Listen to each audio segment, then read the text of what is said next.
Assalomu alaykum. Zudlik yangilik kanali obunachilari kunning eng muhim xabarlarini sizlarga taqdim etishda davom etamiz. AQShda Trampning yuzi tasvirlangan $250 yangi banknotni muomalaga kiritish taklif qilindi. Yana bir yaxshi yangiliklardan biri, sirdaryolik ayol 3 egizakni dunyoga keltirdi. Chaqaloqlarga Fotima, Yusuf, Yunus deya ism qo'yildi. Hurmatli ota-onalar, bolalaringizga e'tiborli bo'ling. 2 yoshli bola 105 ta magnit sharchalarini yutib yubordi. Ularni operatsiya qilib olishgan.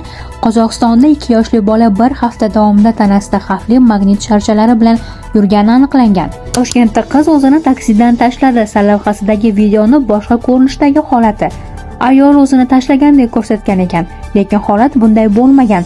Taksi haydovchisi hozir burilib to'xtayman deyishiga qaramay, bir chetda tushib kiyimini qoqib yurib ketganini ko'rish mumkin.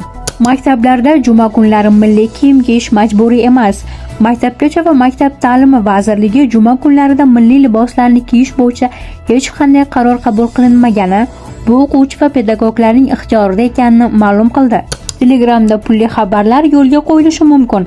Ayni vaqtda messenjer shaxsiy yozishmalar va guruhlardagi yozishmalar uchun pulli xabar xizmatini yo'lga qo'yishni testdan o'tkazmoqda.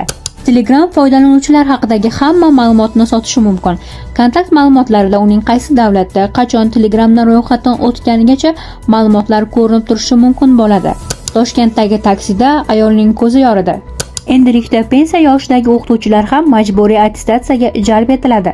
Sud tizimining raqamlashtirilishi orqali fuqarolar va tadbirkorlarga qulayliklar yaratiladi. Kommunaldan qarzdorlik sudga chiqarilmasin, notarius tayoq hal etilishi kutilmoqda.